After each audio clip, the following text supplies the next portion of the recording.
25 जानेवारी राष्ट्रीय मतदार दिवस.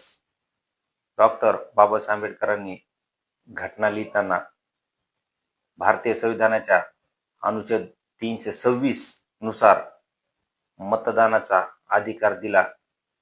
तो भारतातल्या प्रत्येक नागरिकाला ज्याचं वय 18 पेक्षा जास्त झालेले त्याला समान दिला.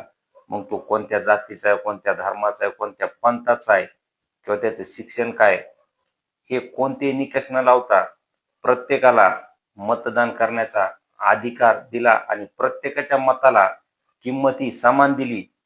पण आज जवळपास 75-76 वर्षे झाली तरी देखील हा मतदानाचा अधिकार आपल्याला निपक्षपाती बजावता येतो का, हा सगळ्यात मोठा प्रश्न आहे.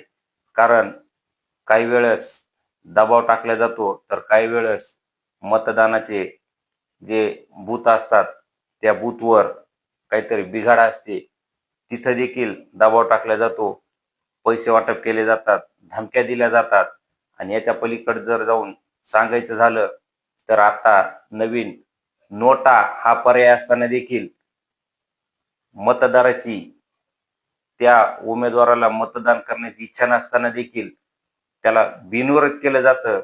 म्हणजेच हा मतदार दिवस मानण्यात आपण धन्यता मानली पाहिजे का आपल्याला या मतदानाचा अधिकार 75 वर्षानंतर देखील अजून मिळाला नाही, याचं कुठंतरी अवलोकन झालं पाहिजे.